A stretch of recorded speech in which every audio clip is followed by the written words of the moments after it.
Build creative confidence. Beat the inspiration addiction. Join the Writer's Gym.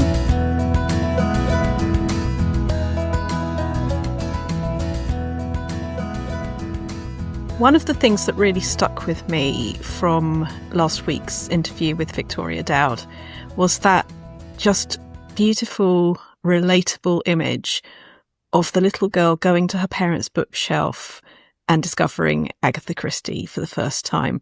And I still feel that little chill going down my back in a nice way as I think about that, because it's not just discovering the mysteries of Agatha Christie, the mysteries of crime fiction. It's also something that no matter what genre, or no matter whether we're talking about books, films, music, something else entirely, any kind of culture or anything that we come into and get curious about that's existed before us, it's that feeling of opening a treasure chest and finding it's your own inheritance, that you're invited into, that you're part of a tradition, a link, a chain, a golden thread. It gets called all sorts of things that already existed before you did, maybe before your parents did, but that you're going to add something entirely unique to.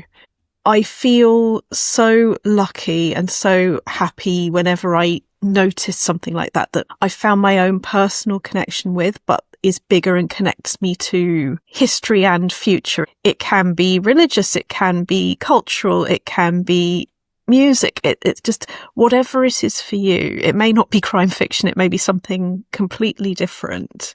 But I bet that feeling that Victoria had that then caught her curiosity so that she moved forward in reading and in writing and in being part of those things. I bet if you're not already feeling it with writing, if you're listening to this podcast, the chances are you want to be or realise that you can be. I mention it particularly because sometimes when I talk to writers, award-winning, unpublished, writers-to-be, everybody, I get different versions of the same question of, am I allowed to ... And sometimes it's, but what if it's too much like something I've read? Or what if it's too boring? Or what if it's too weird? So you can see how the brain will go off in all directions to say the opposite points to itself, all of which come back to, so maybe I shouldn't write it at all. And actually, this is why fun is such a practical thing, that sense of curiosity, that sense of, ooh, I'm going to open this treasure chest. I would love to know what's in it, is the way to approach our own minds, not just the genres we're writing in, but ourselves. That's why I like coming back also to that image of the paints that, you know, a painter has all of these colours. We have all of our imagination, memory, observations, questions about the world, and we get to mix them freely. And our job is to get out of our own way. And the way to do that is to find the joy in it, not to go, I know what's going to happen, but to go, I wonder what's going to happen, and mix them that way. There's another reason I'm talking about this today, which is that I had my biggest rejection yet last week, and it hurt. It was a publisher who I really thought it was going to be a yes. I really thought when I saw the initial emails from this person, it felt like it was such a great connection. It felt like she really got what I was saying and saw the value in it. And I was so excited. I didn't tell many people because, in the words of the great Steve Knightley, sadly, no relation, don't tell the world about the deal till the contract's signed and sealed. So I just told a couple of people in my life that this might happen. And I want to tell everyone that it didn't happen, because I think we don't show up in the middle of the story enough. I think that maybe the way we can show up for each other is to say more about what really, really hurts. Because since then I've bumped into a couple of people saying, oh, you're doing so well with this, that and the other. And I'm not trying to deny that, because I don't think that's helpful. There are things that are going well and that I love what I'm doing, but it doesn't mean the rejection doesn't hurt. The reason this for me is very linked to that girl sitting by her parents' bookshelf and discovering Agatha Christie and in future becoming a crime writer, for me, it's all about finding the joy.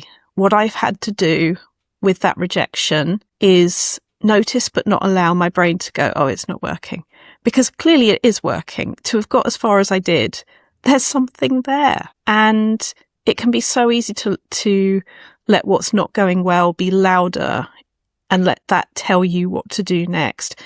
Instead, what I've done is I've gone back and I've found the joy, and I'm doing this every day with both this book that got rejected and searching for agents so that I can go down a more commercial route with it, because this publisher would have been an academic audience first rather than a straight to the writer audience first. And actually, do you know what? Yes, that is who I am. I am straight to the writer first. I guess that's why I'm sitting here talking to you about it. So I think rejection can be the right thing. I think it can absolutely point us in the direction of doing something that is more truthful to the project and ourselves. But it hurts like, I don't know if we have a bleep button, so you know what I'm saying, but it hurts. It really, really hurts. And I do want to do everything I can to make sure that the history I will tell going back one day is that it put me on the path to finding the right person for it, the right agent for it, so that it goes out there being what it is and what it wants to say. So today, this is me being accountable to you and inviting you to do the same with me and with the Writers' Gym, that I am going to be accountable to you and say, my job is getting out of my own way, is finding that joy every day, not just when people say, it's great, come on, we're taking this project, but when I don't know yet, when I still don't know how that's going to end.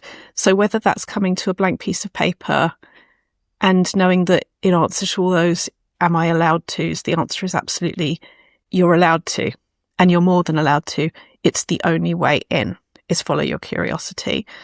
And when you're editing or rewriting or submitting, that's even more true. So when I finish recording this, I am going back to the sofa. I am taking my own InkCouragement, and I am going to enjoy doing some more writing of both the fiction project that I also want to submit to somebody and the non-fiction project that you know about. I'm allowing myself to be a palate cleanser because I know that's what works for me. Do a bit of this, do a bit of that. Keep moving forward. Wish me luck. And if you want to get in touch about your journey, you know where to find me.